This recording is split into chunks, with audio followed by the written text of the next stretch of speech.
Hello, everybody. Welcome back to the Blind Press YouTube channel. I'm actually streaming for the first time in a flippin' week. Hooray! Yay!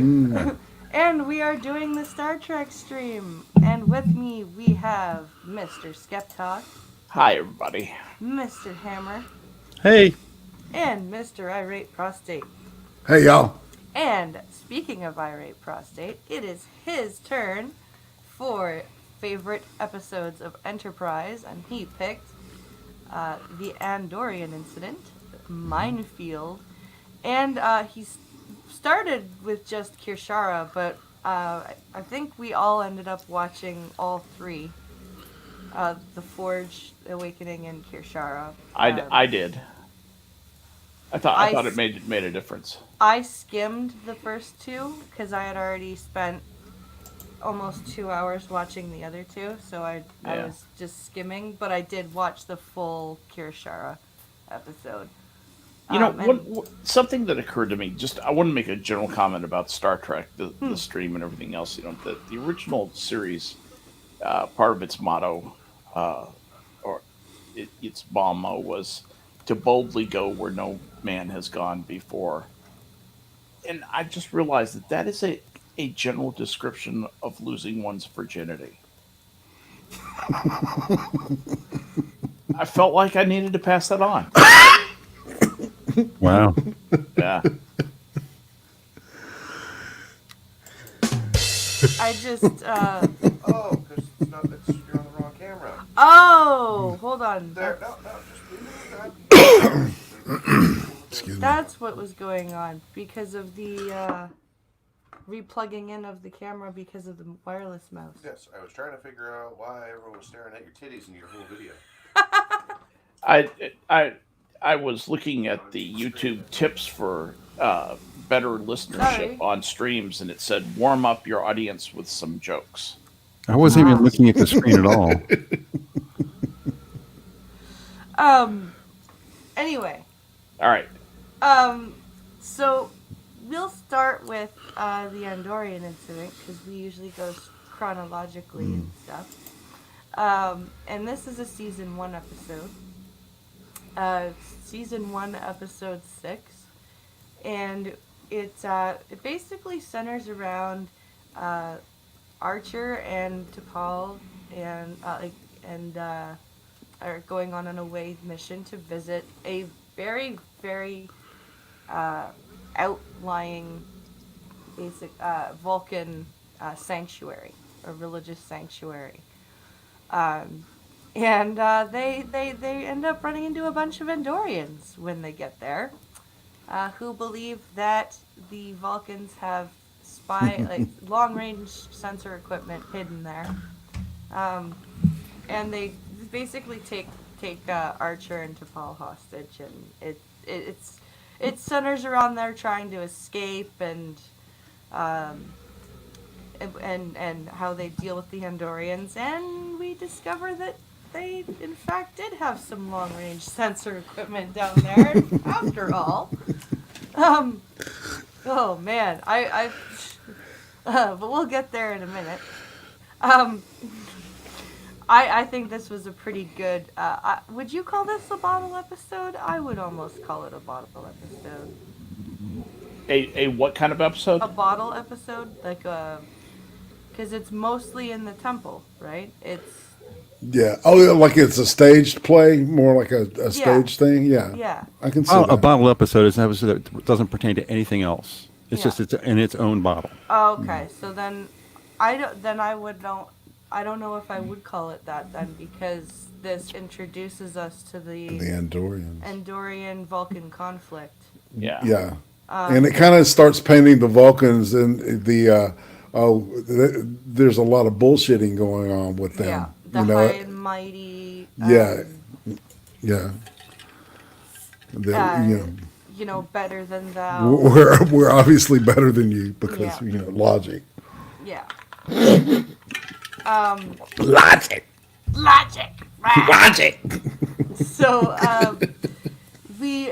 and I really like the way that this is done because right from the get-go when they when they show up at this temple, T'Palla's gotten them, you know, given them the protocols for their visit.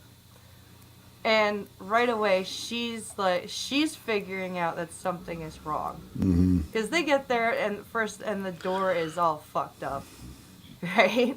And you know, at first she's like, well, it's an old building, right? You can't expect things to be pristine. But then she notices little things. She goes, I love the way Tucker responds to her. Because she goes, you know, the cleric seems agitated. And he's like, that's agitated? Yeah. Or, you know, and that icon is perched askew in the shrine. And he's like, perched askew, huh? You know, it's like this little, you know, little thing. It was a tense moment, but I like the way that the comedy kind of balanced it. It was a funny moment, but I'll tell you something about that moment. It reminded me of a conversation I had with a woman who came from Afghanistan and came to this country. She's an American citizen now and a computer programmer. She learned to code. Anyway, we were talking about the fact that how she could tell what part of the country what part of Afghanistan a woman was from by the way they carried either a jug of water or a sack of anything. She said there are cultural cues that give it away, and it's much more subtle over in the Middle East and in Asia generally than it is in America. And I thought of that moment when they were talking about that, because to the American style guy, he thought, oh, knocked askew, ha ha ha, you know, like that's no big deal. And to a Vulcan, that was extremely significant. Yes. You know, the difference in significance between the two of them was that kind of a cultural difference that you know, somebody from the Middle East might notice something very subtle and have it be a big deal, and we would just say, oh, it's, you know. I think that's a good observation. And they carry that forward even in that scene, because Yes. T'Palla's kind of giving Archer and Tucker signals, and so they start breaking protocol. And it's almost immediate. And yeah, they start on purpose being as rude and disrespectful and you know, just everything that T'Pol told them not to do, right? And she's right along with them, right? Because they've figured out that there is something wrong. Right. And then, you know, all of a sudden they're the Andorians. And he just, you know, Surprise! friends Therefore, of yours? Andorians. Yeah. I didn't think so. Nice antlers. Yeah. And so I want to kind of throw it over to Irate and say, what made you pick this episode other than Jeffrey Combs? Well, obviously that's my, well, okay. So it's a great episode because it introduces us to the Andorians, which is, if you're a fan of the original series, you know, they were always kind of in the periphery, and we never really got to see, you know, what they were really about, right? Yeah. Because of the, you know, the antenna and stuff, you know, as a kid, I remember, you know, being fascinated by that look. And of course, Jeffrey Combs is just a talented guy, and he brings a lot of life to that character. Yes. You know, his suspicious nature, and he's very expressive, you know, vocally, and I don't know, he's a good actor. And if, I swear to God, if he's in it, I'll watch it. I've seen it at least once. Anyone else really enjoy the play by, like, between him and Archer? When he's beating the crap out of Archer, and Archer just keeps saying shit just to piss him off. It's just... Yeah, I've got to tell you, it's just because I can't stand Captain Archer. I just see that giant head. I've tried covering up the screen so I couldn't see his giant head trying to act, and it doesn't really help. Uh, he he was not as convincing as all the other actors. I'm sorry. It's hard for me to believe him. I keep seeing Quantum Leap. Mm. It's and I know part of that's my problem, Yeah. obviously, and but part of it is he doesn't really have a big range of expressions. He kind of has a squinty face that gets squintier or a little less squinty. His face isn't. He doesn't have lots and lots of notes like a saxophone. It's just sort of like a trombone with one slide that goes back and forth Yeah. and makes the notes that way. And that's not the style of he's yeah he's really probably an okay actor. I just he's a little bit typecast for me, and some. And the other thing is, there are sometimes I think he approaches being pretty good, and then other times I think he's just awful, and it's that uh, inconsistent performance. And he's surrounded actually by some guys do a pretty good job acting, like the British guy, the his armory Reed. officer. Yeah, I like that guy. I think he does a pretty good job, and Trip does a pretty good job. For being a kind of a lightweight, flyboy type personality. That's what he's cast to be, and he plays that really well.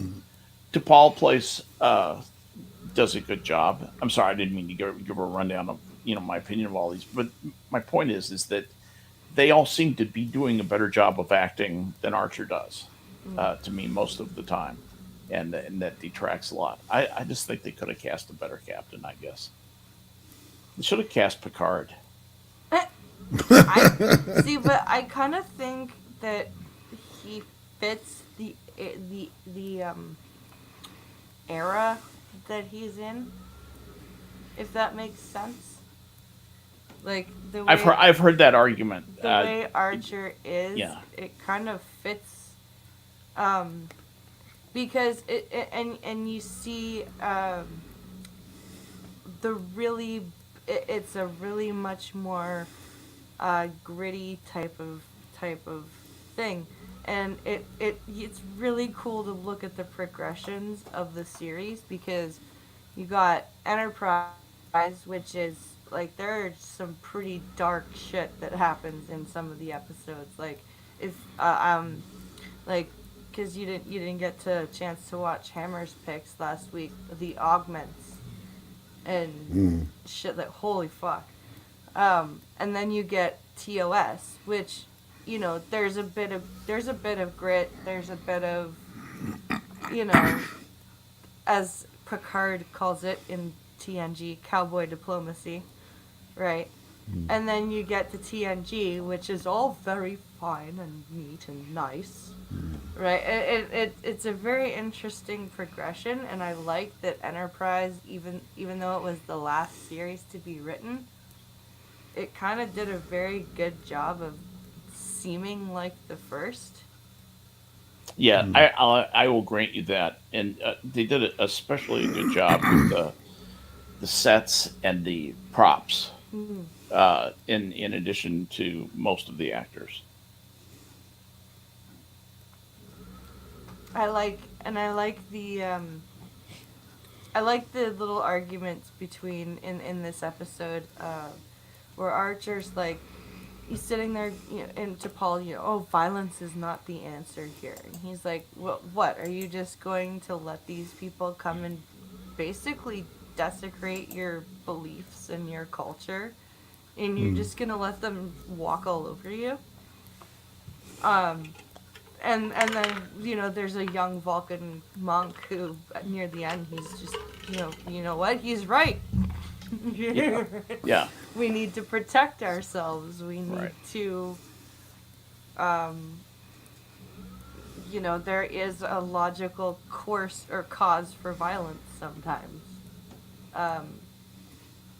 And I think Like, it's a really good season. Like, for a season one episode, I think it's a good episode. Yeah. Something that bothers me about pacifism, I regard pacifism as evil, not just quaint or admirable but unrealistic. I regard it as evil because you essentially have a group of people taking advantage of other people's courage. Well, what's that saying? The most evil a good man can do is nothing. Yes, and evil has a field day when good men do nothing, and that's not exactly the quote. That's the way I think of it. Yeah. But the idea of these guys piously proclaiming, it's evil to take a life. Ilhan Omar tweeted out today that the state of Alabama executed a guy last night. Now, this guy killed 3 police officers. Okay, I want you to take that in for a minute. And she didn't say anything about the 3 police officers. She said the state of Alabama murdered a man last night.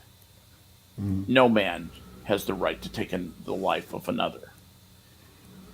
Says a woman who is Yeah. part of one of the most murderous religions that ever existed, and has never said anything about the lawful people who are murdered by a criminal, but quickly comes to the defense of a criminal whose life is taken in retribution by the state.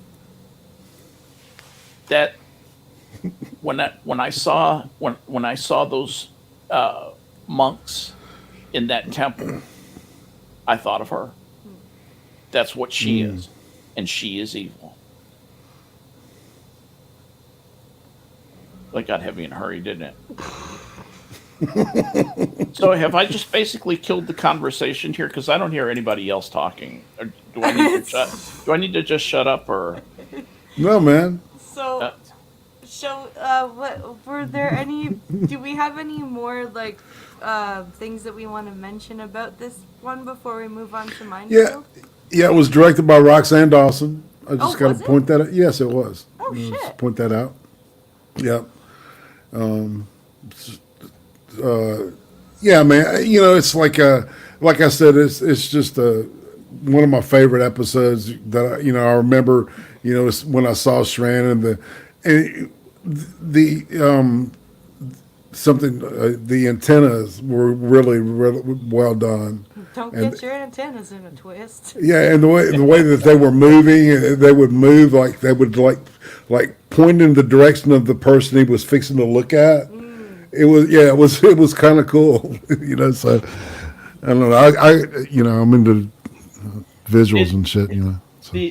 The one thing I would like to comment about this before we moved on from it is I really liked the twist at the end when Velas finds Major Talak, the Romulan, the evil Romulan, and Velas is angry that they didn't kill. That's the wrong episode. Oh, wait, that's right. You're right. I got to jumping thinking too about far. the Andorian. That's right. That's That's- the other Well, one. yeah, we come back to the Andorians. Kishara. Yeah. yes, and Actually, Kishara. that's the ultimate end of this arc. Yes. Yeah. Yes. Is the so I'm I guess I'm happy that this is leading that way. Yes. So Yeah, you got to realize I watched all 4 of those episodes Yeah. this morning. Right. So did I, yeah. So the next episode is Minefield, and this is a bottle episode. This is what I'm.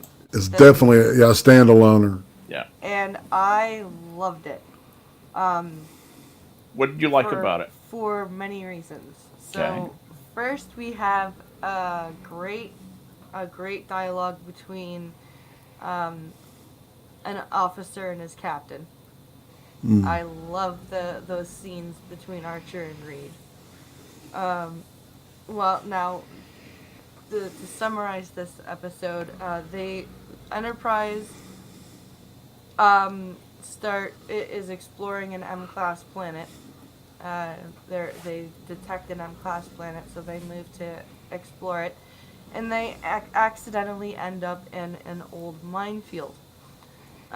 Cloaked mines. Cloaked mines, yes. Yes. And a mine basically just explodes and damages the Enterprise.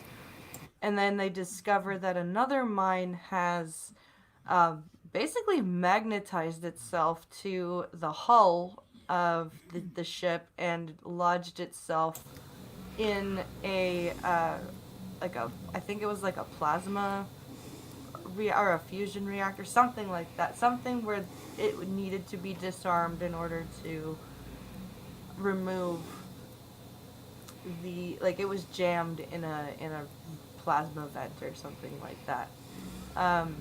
And Malcolm Reed, being the armory officer who also has ordnance training, basically does an EVA to go and try and disarm this mine. And in the process of doing so, another one of these magnetic spikes that this mine is covered with that magnetized itself to the hull magnetizes itself to the hull through Reed's leg. Yeah. So, and the way he says it is so calm, and it is such a way that like an officer would do it. Bridge, the mine has magnetized itself to the hull.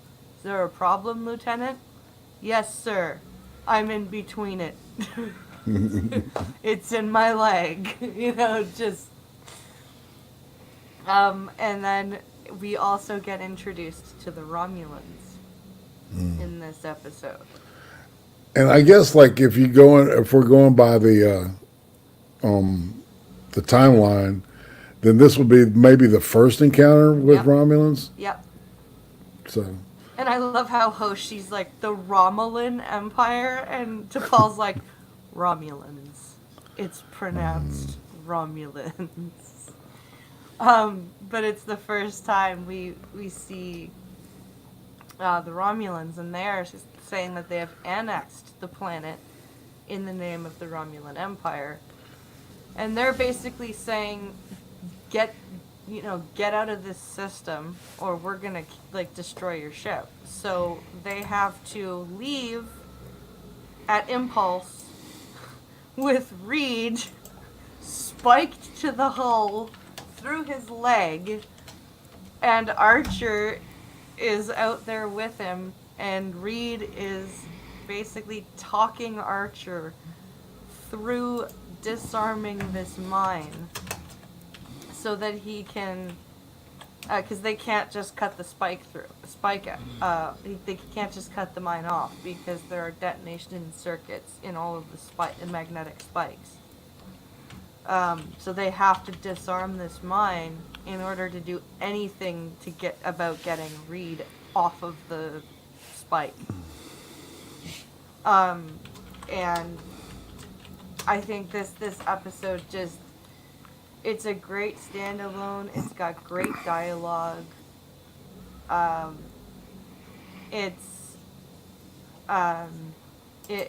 You figure out a little bit more about Archer's command style. That's very interesting. You also it gives the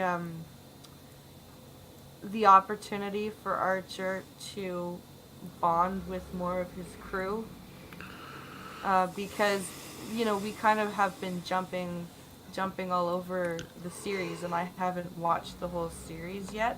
And it's very interesting because I've seen a bunch of episodes in season 4 where everyone's really tight and really close, and then it's very interesting to look back at these episodes like Minefield, where everybody's still kind of getting to know everybody. And Reed is, at first he's hesitant because he's an officer and he doesn't want to question his captain. But Archer's like, what do you think? I want to hear your opinions. And Reed's like, I don't agree with your command structure or your command style. I think you let people have too many opinions on the bridge. I think they're your crew, not your friends, basically, is what he was trying to say. And Archer's like, yeah, but I rely on my senior staff's opinions. I don't want my senior staff to just be yes men, right? I want to hear from them. This is a very different mission than normal space missions. We could be out here for years. We need to be close. We need to have each other's back. We need to trust each other, and we need to know about each other. And I just thought it was a very... I kind of came away from this episode having a bit more of a respect for Captain Archer. He's still nowhere close to my favorite captain. But I came away with a bit more respect for the way he captains, basically. Yeah. I agree with you, and would even add the bit about Reed coming from a background in the Royal Navy Yeah. Yeah. was interesting, and also from I probably knew 5 or 6 Royal Navy officers who were came over to the United States for training, either at NAS Alameda when I was home ported there.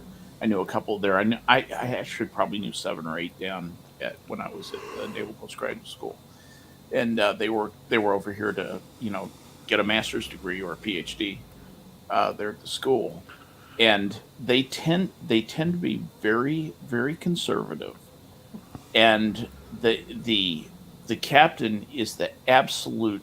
You don't question anything the captain says ever.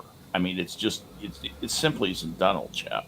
Yeah. And the other thing is in the Royal Navy, in the U.S. Navy, you basically have this guy. The number one is called the executive officer. The executive officer will listen to a lot of opinions from department heads and even from junior officers, and then make his mind up what he recommends to the captain. And the captain will go over it. The captain will rarely ever talk to anybody below the level of department head, but he'll talk with the XO and maybe 1 or 2 senior department heads. And those are basically the people he talks to decide what to do with anything on the ship. Yeah. In the Royal Navy, it's different. In the Royal Navy, the captain may once in a while consult with his number one, but mostly makes those decisions on his own and issues the orders from on high. Yeah.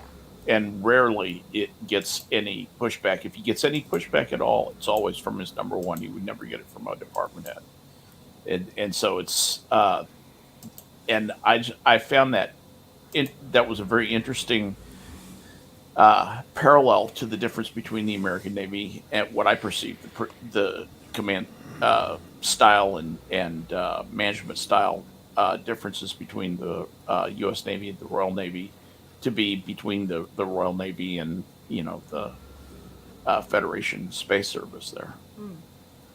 That's an interesting observation. So it's just something that occurred to me.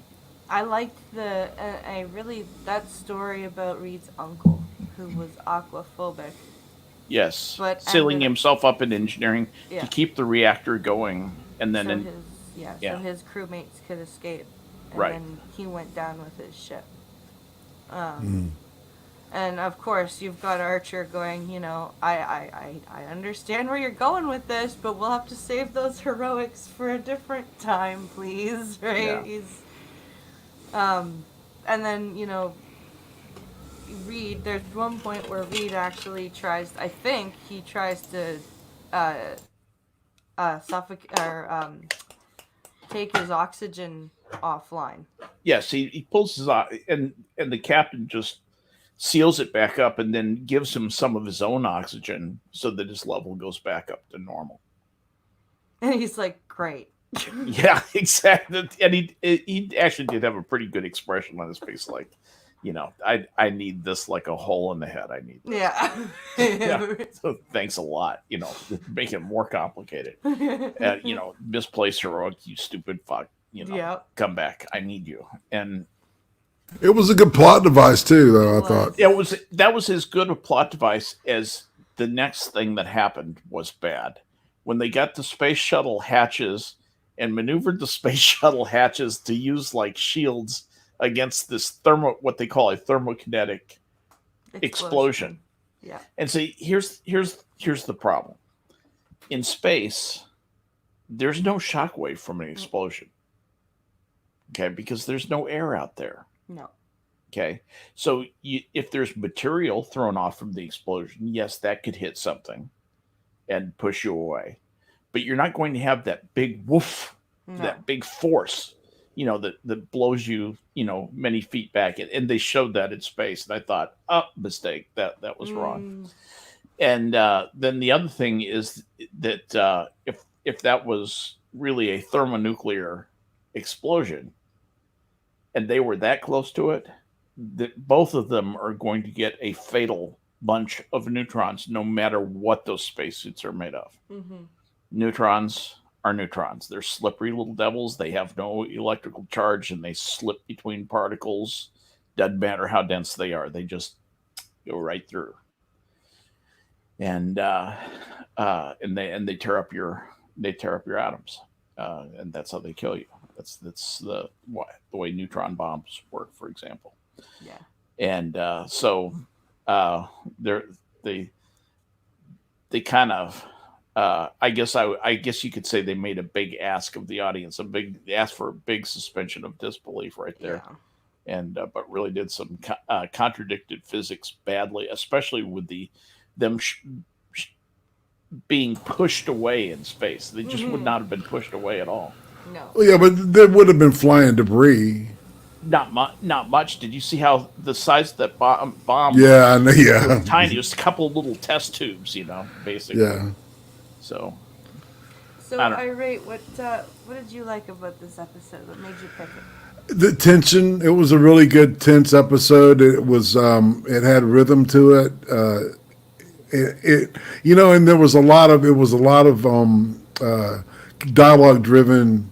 Yeah. You know what I'm saying? It was really it grabbed my attention and kind of kept me focused because it was really really intense, and it just stood out to me. And then the whole idea that this is our first contact with the Romulans is like, because I had been so many years since I'd seen the episode, and a couple of weeks ago I was watching it and I'm like, cloaked minds. Now, who would that be? Could that be the Romulans? And I couldn't remember had they met them yet, right? Yeah. So anyway, but I love the Romulan. The ship is harkens back to the old design of the Romulan warbirds or birds of prey. This real simple design, but they look cool, man. Yeah. Yeah. No, it was another great pick. It was good. Yes. A great episode to watch. I had a lot of issues with this episode. You Yeah. did. Yeah. Go for it. I like the idea, but I think it was carried out with a lot of blatant errors. I'm sorry, but Skep can probably attest to this. That's not how minds work. It isn't. It was a lot of suspension. Minds do not attach themselves to the hull before they decide to go off. No. You bump into a mine, it This- blows up. That's how this is- minds work. This is space mines that are cloaked, man. And you notice how the These are- first impact hit the side of the ship, Yeah. where this one attached itself to the front of the ship? That's not how minds work. I'm sorry. Right. Of a 44 and 23 second long episode, 35 minutes is dialogue. I'm doing everything I can to stay awake. You got a fairly average actor talking about something that doesn't make sense in the first place. It's like, yeah, too many plot devices. Oh, he can't leave down because the thing is through his leg. Yeah. Really, if that Also, came- how come he wasn't in shock? Right. Yeah, That was and another if it thing came that out happened. as slowly as it did, he couldn't have moved his leg because it didn't chunk. Well, if we want to get Immediately, down with it, I mean, uh, all the fucking air would have gone out of his suit, and he would have fucking That's died. true. Well, it he would have showed- exploded. It showed that goo sealing it off. Oh yeah, so- yeah, that's right. I assume that's from the suit, or Yeah. unless it was from the mine, the mine, just in case it goes through a spacesuit. Has Yeah. it up. Oh, that would even be worse, man. Suit goo. So now your ordnance officer is out there disarming a mine, right? Yeah. Yeah. And he gets injured. And there are Romulan warboards around, or at least one at that point. And the captain goes out on the hull? Well, and Trip was like, I should be out there. I'm the engineer, and he goes, yeah, that's why I need you on the bridge. Bye. And everyone's It's just like like, The total okay. opposite of what should happen. He should have turned to Tucker and said, go. Yeah. Yeah. Like even T'Pol doesn't say anything. She's just Right. like, She doesn't. She should be saying, you're the captain, your place is on the bridge. That's what she should be saying as a good first officer. mm-hmm. Well, there's one other thing too. If you really want to get down to it, he should have said, "Detach that hull plate right fucking now," because worst case scenarios, we've got to bug out of here and leave whoever's out there. They also play the wimpy Star Trek crew again, just like they did in TNG, that you never saw in TOS. That, oh, you can fire at us, but we're not going to make any provocative reply. You know, my first thought would be, oh, you're going to fire at us? Well, let me just show that we can fire at you too. So just calm your ass. Yeah, Kirk would have fired at them. Absolutely. He would have put yes. he would have put a couple Kirk would have been like, oi, I got a man stuck to my fucking hull. Back off. Pew Yeah, pew. absolutely. I mean, not that they have to target the ship, because No. they weren't targeted either, but a phaser shot across their bow would have been like, oh, these guys mean business. Yep. And Kirk would have done that immediately. Yes. Captain, they just put a shot across our bow. Put one across their bow. Absolutely. Exactly. And Spock might be going, Captain, that's very reactionary. And he would be like, yes, it is. Fire. Yep. That bravado is totally missing from this episode. Yeah. Again, making the character of Archer look weak. Yeah, I'll give you that. There So are plenty of. It is a good episode. Regardless of all these facts, you have to kind of suspension of disbelief kind of deal with this and say, okay, Yeah. well, they're making a lot of mistakes here. Also, to counteract a point that Skep made, we don't know what Duratanium is made out of. No. So it may be made of something that can stop neutrons. We don't know that. Is it made So from it's- atoms? Possible. Is it made Is from it atoms? made from It could have a atoms? high atom count. I don't know. I'm not a physicist, but the point being is that, yeah, in our world, nothing can stop. But in their world, Well, maybe. all right. Let me just. Maybe. How many times has the Enterprise gone to study a neutron star? I don't know. Many. TNG once or twice, maybe? No, just a few times. But Maybe anyway, Voyager once? Yep. the all right. If I promise I'm going to be brief with this. Be gentle with me. I'm going to be gentle with you. We're going to model a hydrogen atom because it's very simple. And we're going to put the proton, has one proton, and it's going to be the size of a softball. And that softball is going to be home plate in Yankee Stadium, okay? The orbit of the electron, which is the size of the head of a pin, is just outside the outfield wall. Okay? That's how not dense atoms are. Atoms are mostly space. Yeah. Okay? You have to have a lot of those softballs to where another softball, which is what a neutron is, will hit one of those softballs as it's passing through. Now, fortunately, things are made up of lots of atoms. So you have lots of those softballs kind of stacked in a three-dimensional matrix. But there still are vast open pathways through there. You're mostly nothing. In terms of your space, you are you are 99% nothing. Ugly bags of You are ugly bags. absolutely 99% nothing. You trust me when I tell you this. And it may not seem like that. And you can thank the strong and weak nuclear forces for and the electromagnetic force for you being able to have skin that doesn't allow things, that doesn't allow other matter to pass through that, so you can stand on a floor, do push-ups and things like that. But in point of fact, neutrons can basically go through anything because they are neither positive nor negative. They are not attracted to But anything. it As wasn't they a go through, they thermonuclear don't get their mine. path changed It was a unless they collide thermokinetic with mine. something. Well, like I And said, since you're I'm not a mostly nothing, physicist, since but you're mostly nothing, But since you're mostly nothing, it's easy for those softballs to pass through somewhere between the pitcher's mound and the outfield fence. There's lots of places for the isn't a softballs to pass through. That's what I'm trying to get across. isn't a thermokinetic mine different than a thermonuclear mine? Um, Because that's what this Thermokinetic was. doesn't really mean, it just So means that's what that they called it, a there's kinetic thermokinetic energy, mine. Yeah. which means potential energy is converted into Yeah. kinetic energy. It just means basically just means it's an explosive mine of some kind. And they called it a tricobalt mine, which is the Star Trek equivalent of stronger than a photon torpedo. Yes, but it wouldn't make any sense Um, to have a small bunch of mass accelerated at high speed, because then that wouldn't have very much effect at all.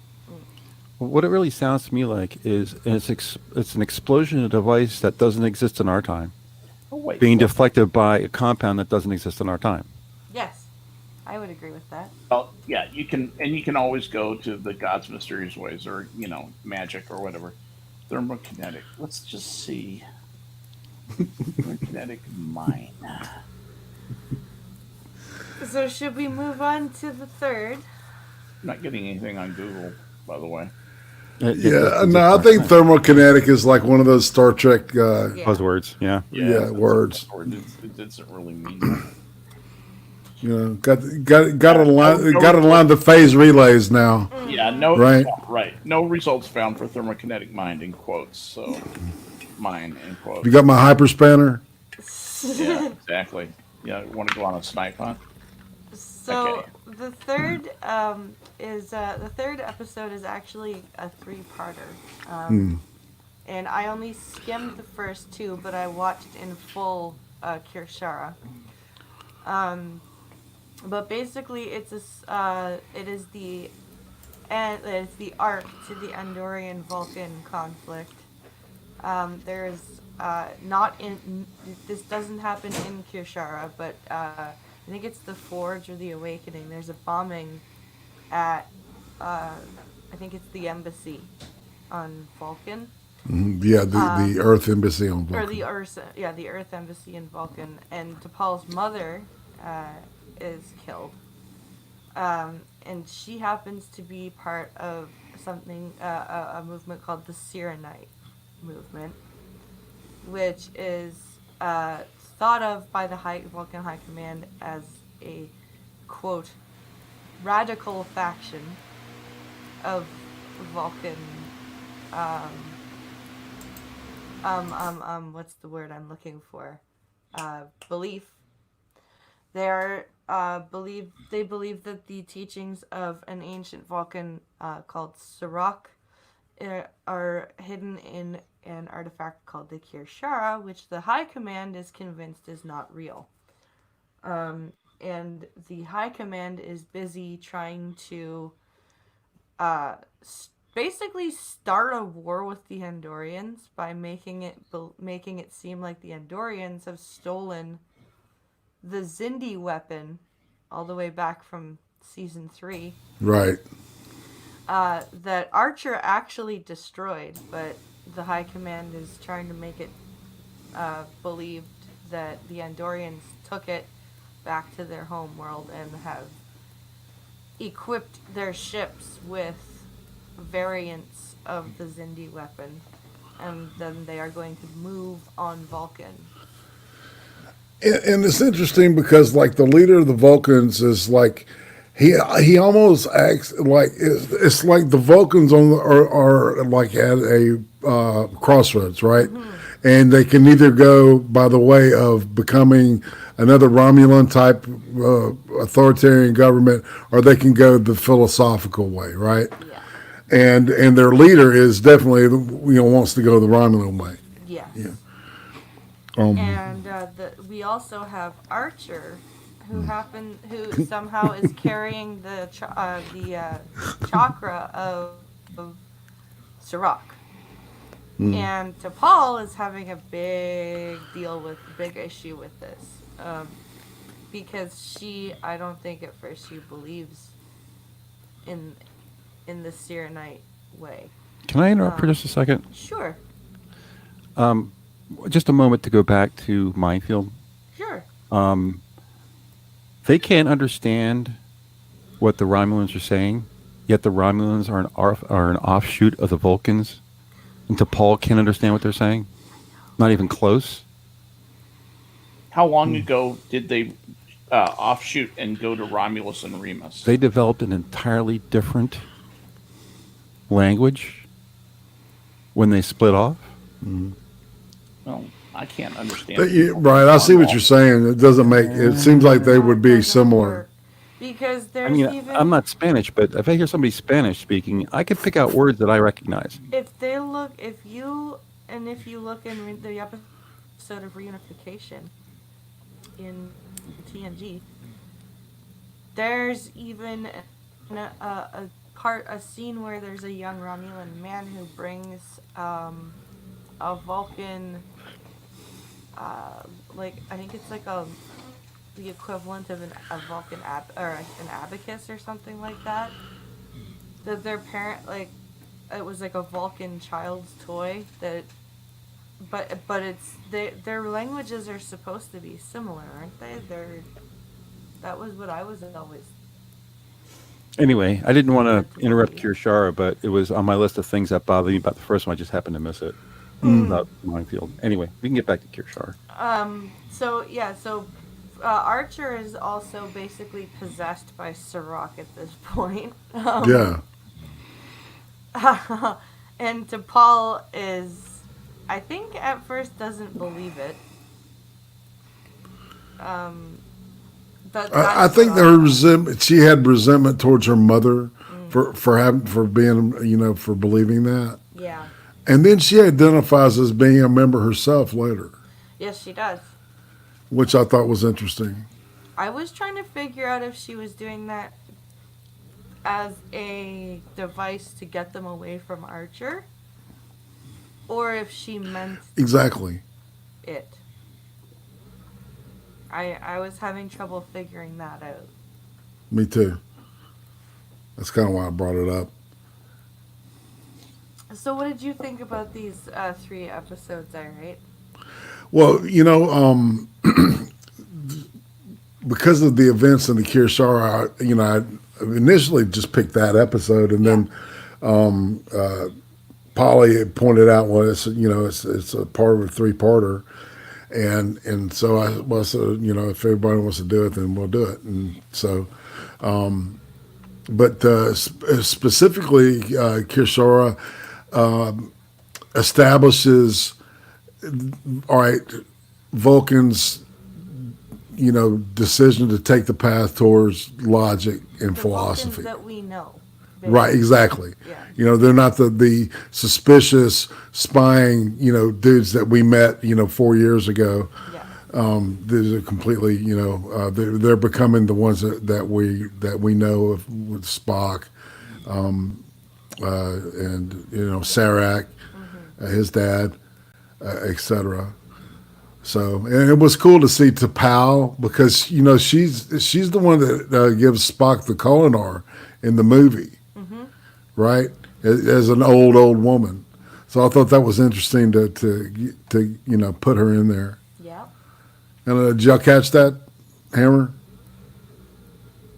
Oh, he might have picked it up. No, No? no, I didn't catch that. Okay. Good point.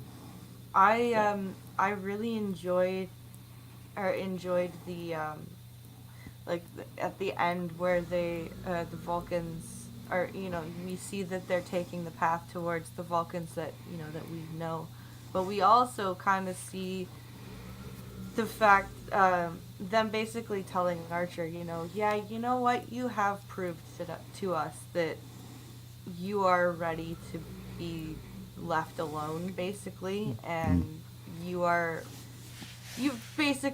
proven to us that you are capable of spacefaring without us looking over your shoulder Micromanaging your and shit. micromanaging your, yeah. Because if you the human, especially Trip made a huge risk in going to the Andorian territory with Sabal. Yeah, and then they kidnapped him. Looking for Shran. And that scene was amazing. Yeah, that was crazy, Between wasn't it? Jeffrey Combs and Sabal, holy fuck. It was excellent. That was awesome.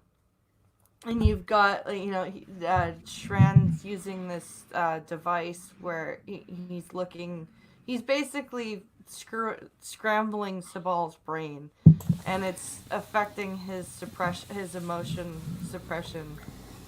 And there's, because Shran's trying to figure out if Sabal's lying about the position of the Vulcan fleet. And he where's the fleet? I already told you. Just over and over and over again. And there's at one point where Sabal, just starts laughing. And he goes, "Do you find this amusing?" And he goes, "Well, normally I wouldn't, but this device has affected my..." he's just... It's affected my emotional suppression. Yeah. But there's a line Sabal gives, which is great. And he tells the story of Narok, a Vulcan soldier who was supposed to guard the gates of a city. That's right. Saw a huge cloud coming, assumed it was a sandstorm, told nobody, and it was an army. And everybody was killed, and now Narok means fool in Vulcan, just as your name will mean fool in Andorian. That was a nice swift kick That to the was balls. great. I love that too. Yeah. Oh Yeah. yeah. And the other one, I want to rip your antennas out. Yep. Yeah. So it was nice seeing that range of emotion with him. It was really good. But that whole interaction was Jeffrey Combs just popped it up. It just kicks it in and intensifies it. I'm sorry, but say what you will about Archer and how annoying he is, but that Salat trick that he pulled to try and find T'Pol.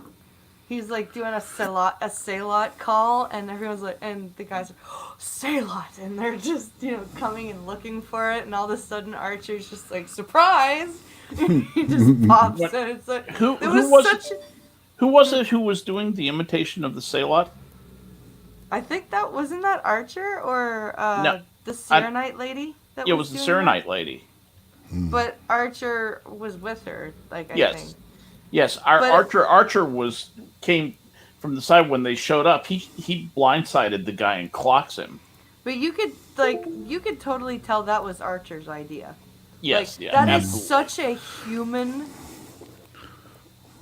human thing. That is a set up an ambush. Yeah, human, right? misdirection. Oh yeah, Yeah, right down to the frickin' animal call. That is straight Yeah. up human hunting practice, right Yes, it there. is, it is. And Yeah. the Vulcans fell for it, hook, line, and sinker, because they're Vulcans and they Right. don't think like that. right. I love that. I mean, I know that Star Trek is about, different species and stuff like that, but it's so fun when your good old fashioned, because everyone rags on humans in some fashion or other in the Star Trek world. Well, Even the nice species are like, yeah, you humans, you're still a little uncouth and well, you know. the the Vulcans are nothing if not linear thinkers, Oh right? yeah. And so to get this kind of a misdirection, you know, uh, when I agree with you. It was absolutely, those guys were out there. They're in the forge, silats, and the sand fires, and the crystals in the walls that blow up anything metal in your hands. Mhm. That there's all this shit to be scared of. And they hear silat. Oh shit! Get ready. And they run into the thing, and there's Archer just beat the shit out of them Yeah. suddenly. Just hits him from the blind side. That was What were those critters called? The creature the that Salats. was it the Salot? That's Yeah, because that's what I yeah. think. Yeah, It can't climb, but it'll tear you apart if it catches you down on the plane. that comes from the cartoon. Yes, That's where that story comes from. that was Spock's pet. Spock's pet. Yeah, I exactly. tell ya. Yeah. Well, yeah, they talk about young Vulcan children are never late with their Salats dinner. Yeah. It's sort of like having a dachshund, actually. Yeah, Yeah, don't be late with my dinner, Daddy. But yeah, no, but you're right. That was a very human moment, a very Archer moment, and perfectly in fitting with his character. Why? He kind of did that too in the Andorian incident when they're going when the Vulcans and they're trying he's trying to distract so that they can get down to the basement again or to the catacombs. And Yes. he's like, "Hello, I can't stand it with the Vulcans. Help me!" And he's letting him beat the crap out of him. Yep. Yeah, yeah, that's a good point too. So He's he is capable of that kind of devious thing. Yeah. He's got a. The writing is frequently better than the acting, unfortunately. That's my objection to him. And like I said, maybe I just can't get over Quantum Leap. That's. I never liked Quantum Leap. I didn't honestly. either. That's part of it. Quantum Leap. It was disappointing. Felt like a waste of time. But anyway, Jeffrey Combs is a great actor. All you need. yeah. now indeed. can we get to the cool twist at the end of this one, or are we on the right Yes. episode now? So at Yes. the very end of this episode, Minister Velas, he's been basically kicked out of the government, he's discredited. He's He's- demoted, and and he wants to leave. yes, he does, and he meets up with a Romulan, Romulan. and we even get the retcon / foreshadow of the reunification, because, and I say retcon / foreshadow because we've already talked about reunification in Next Generation, but this kind of shows the origins of, yes, there is a connection between Romulans and Vulcans, and even in Archer's time there's talk of a reunification. It may not be the same reunification that Spock was looking for, but Yeah. it is the connection that I found really cool. Yeah, Velas meets clandestinely with Major Talok, Yeah. or Talok, who is actually a Romulan. Velas is angry that he didn't kill Archer, and Romulan tells him, wait, and that forcibly getting him out of there would cause his disappearance to be noticed. And he said that the reunification is only a matter of time, very ominously. Yeah.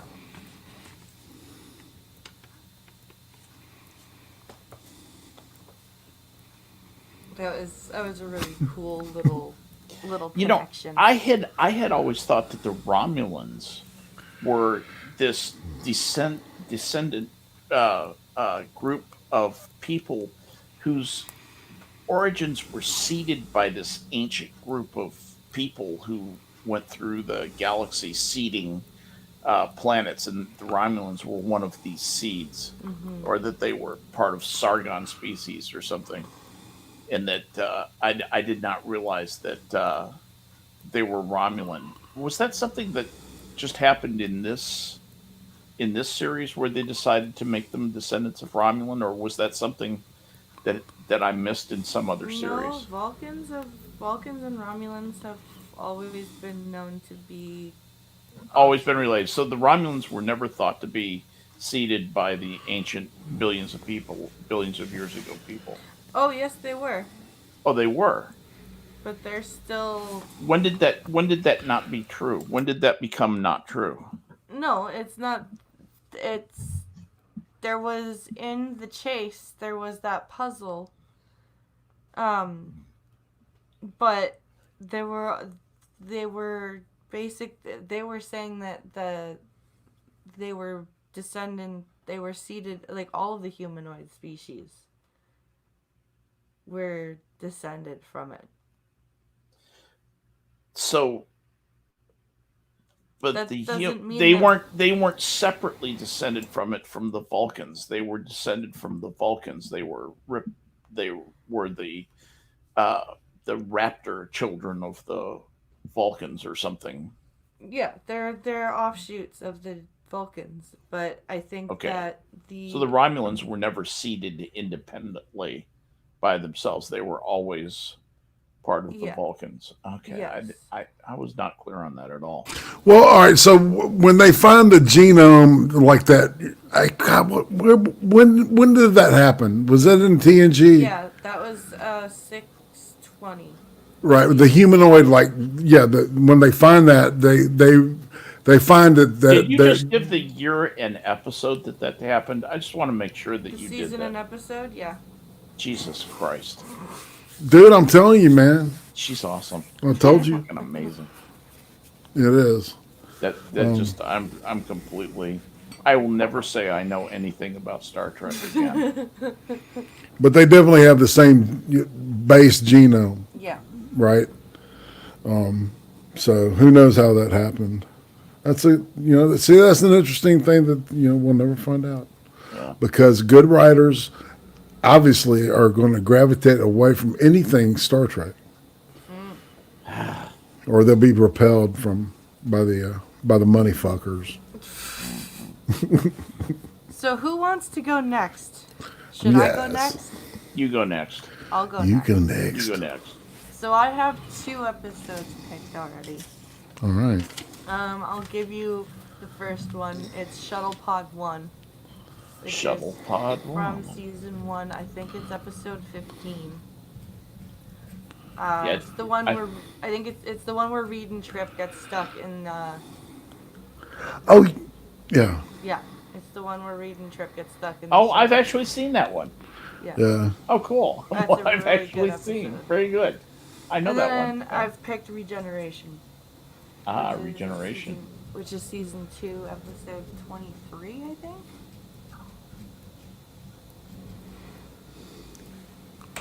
I still need to pick a third though, which I will drop in the DM. Sweet. So we have come to the end of the show, and I hope everybody enjoyed watching. And if you guys could please go and check out everyone's Twitter, which is in the description of this video. Also, Irate, who do you have tomorrow for your Oh, Moonshot. Nice. Yes, All Moonshot. right. That'll be And some then fun. next week it'll be Hammer. Awesome. Hammer time. And Hammer, other than your Twitter, do you have anything that you'd like to shill? The Minions. Okay. Everybody knows about those guys. Yes. And of course, the Blind and the Special is tomorrow at 10 p.m. Eastern.